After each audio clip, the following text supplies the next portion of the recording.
आदाब, नमस्कार। इलेक्शन नज़दीक से में आपका स्वागत है। आप देख रहे हैं वीओ इंडिया। मैं हूं सौरभ शुक्ला। हमारे साथ कन्हैया कुमार हैं। कन्हैया कुमार को आप सब जानते हैं, जेएनयू स्टूडेंट्स यूनियन के अध्यक्ष रहे हैं।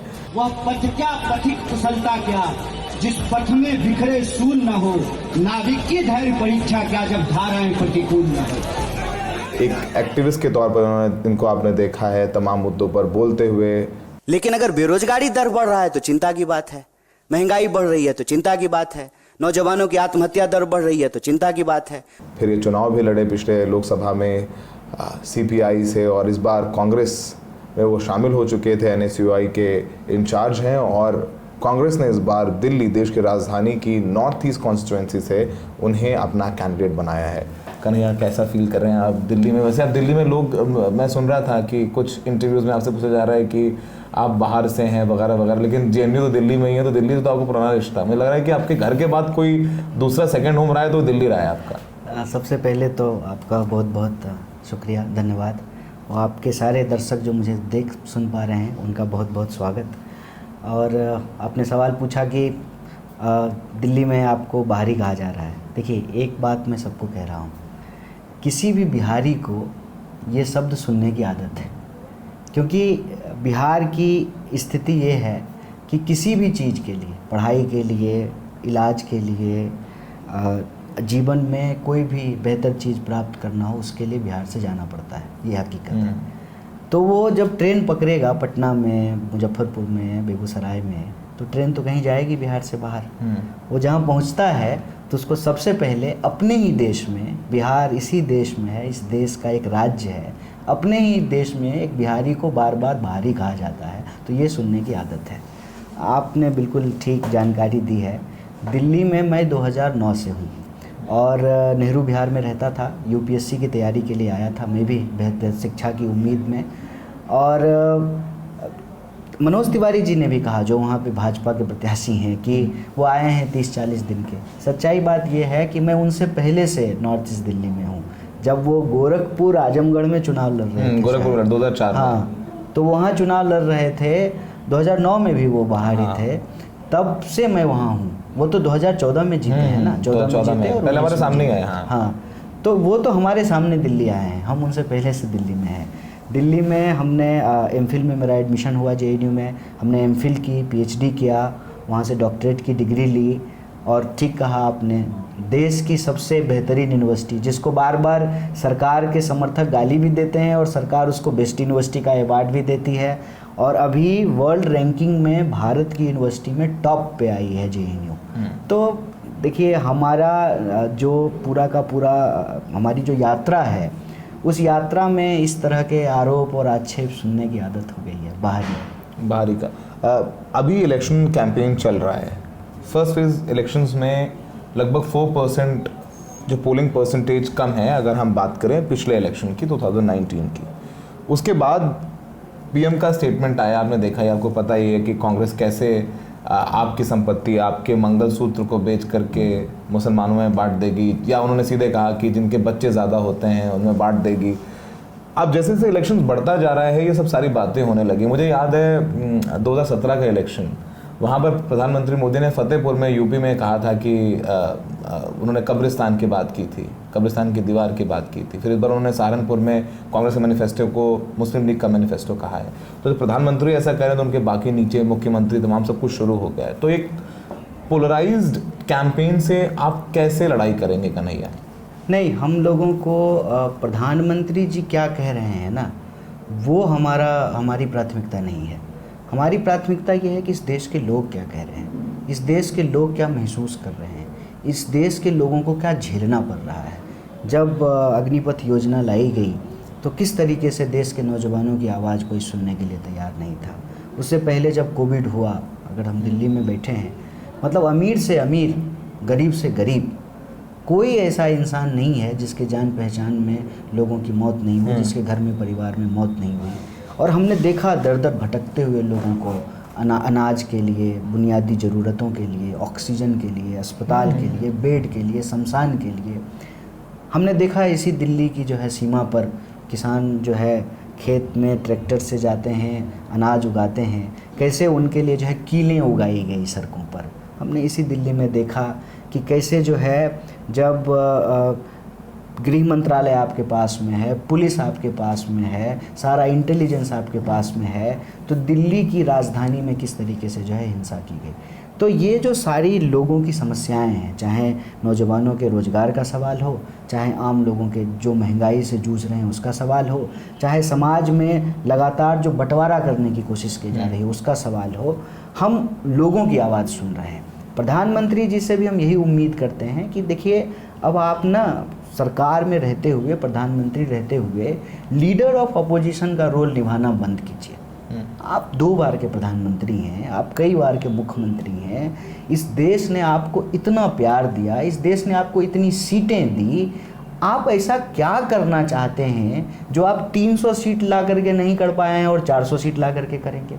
और बिल्कुल आपने ठीक वो बात याद दिलाई, प्रधानमंत्री जी ये जानबूझ करके बोलते हैं, ऐसी भाषा वो इसलिए जानबूझ के बोलते हैं कि वो तो मीडिया को मिलेंगे नहीं, वो तो कभी प्रेस कॉन्फ्रेंस करते नहीं हैं, कुछ उनके बड़े जो है खास दोस्त हैं वो सिर्फ उन्हीं को इंटरव्यू देते हैं, कभी आपके जैसे या कोई भी साधारण पत्रकार को तो जो है वो इंटरव्यू तो देते नहीं हैं, कभी प्रेस कॉन्फ्रेंस नहीं किया 10 साल में।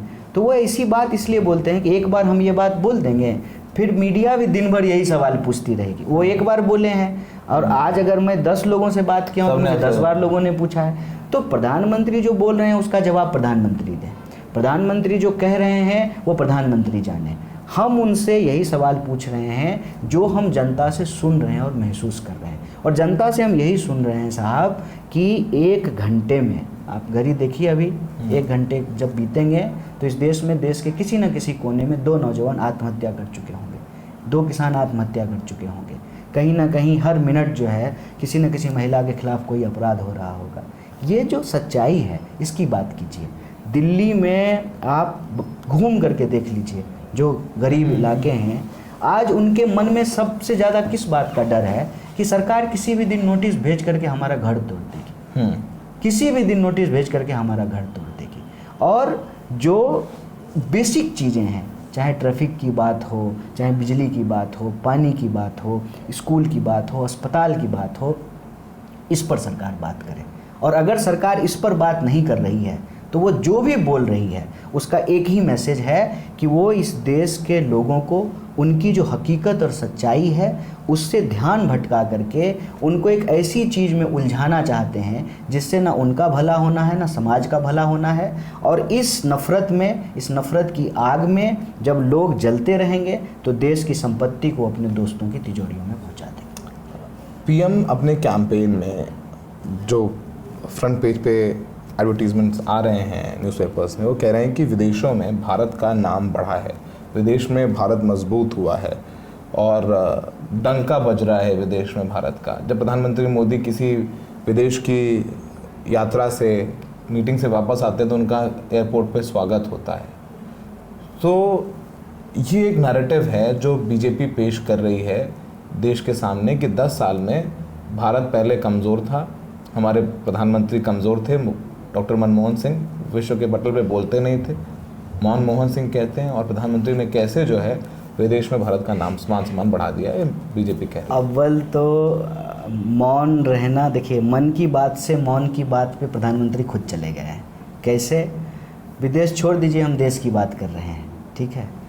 मणिपुर तो विदेश नहीं है ना, मणिपुर में वायलेंस हो रहे हैं ना पिछले कई महीनों से।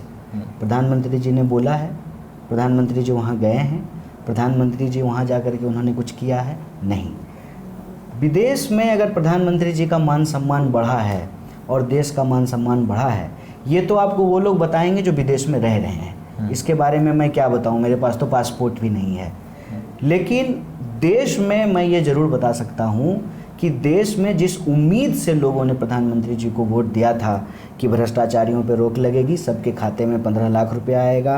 प्रधानमंत्री जी विदेश से आए थे, जापान से, मुझे याद है, नोटबंदी के बाद, और कहा था कि 50 दिन में अगर काला धन वापस नहीं आया, भ्रष्टाचार नहीं रुका, तो जो है हमको किसी भी चौराहे पे बुला करके जूता मारिएगा। ये प्रधानमंत्री के शब्द थे, तब भी वो विदेश से ही आए थे। मैं आपको याद दिलाना चाहता हूं कि प्रधानमंत्री जी के किए हुए एक भी वादे पूरे नहीं हुए, जिनको बहुत पॉपुलर तरीके से बोलते थे। 15 लाख आपके खाते में आएगा, हर साल 2 करोड़ नौकरी मिलेगी, 2022 तक सबको पक्का मकान मिलेगा, बुलेट ट्रेन चलेगी, किसानों की आमदनी दुगनी होगी, महिलाओं पर अत्याचार रुकेगा। एक भी चीज़, वो एक नारा दिए थे भी प्रधानमंत्री जी ने, बेटी बचाओ बेटी पढ़ाओ।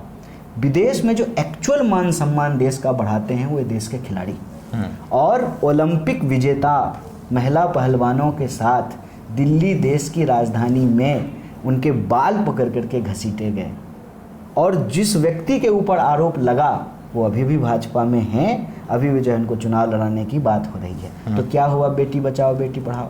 तो मैं इस बात को बार बार कहता हूँ कि देश का मान सम्मान अगर विदेश में बढ़ रहा है, प्रधानमंत्री जी का मान सम्मान अगर विदेश में बढ़ रहा है, ये तो खुशी की बात है, इसमें कोई दुख की बात तो है नहीं। अगर विदेश में भारत का डंका बज रहा है तो ये तो आनंद की बात है, इसमें तो कोई दुख की बात तो है नहीं।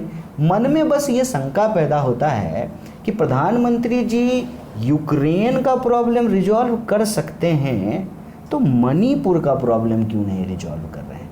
मन में ये शंका होती है कि जब दुनिया के लोगों ने प्रधानमंत्री जी को नेता मान लिया है तो इसका मतलब हमारे देश में जो एक्सपोर्ट है वो बढ़ जाएगा। इसका ये मतलब है कि हमारे पासपोर्ट का वैल्यू बढ़ जाएगा। आपको मालूम होना चाहिए कि विदेश में रहने वाले लोग आपको बता देंगे कि इंडियन पासपोर्ट पहले जितना देशों में एक्सेप्टेड था कि आप सीधे पासपोर्ट लेकर के जाइए और वीज़ा की ज़रूरत नहीं है, ठीक है ना, उसमें परिवर्तन हुआ है। और मैं सबसे बड़ी बात बताऊं, देश हो या विदेश, किसी भी व्यक्ति, राजनीति या विचार का मानक क्या होता है? लोग। मैं तो प्रश्न यही कर रहा हूं कि इतने अगर मजबूत प्रधानमंत्री हैं, इतने अगर पॉपुलर प्रधानमंत्री हैं, तो प्रधानमंत्री जी के द्वारा इस देश में 140 करोड़ जो रहने वाले लोग हैं, उन्होंने जो उनसे वादा किया था उसकी डिलीवरी क्यों नहीं हो रही है? ठीक है, हमसे बात करने के लिए कन्हैया बहुत बहुत शुक्रिया।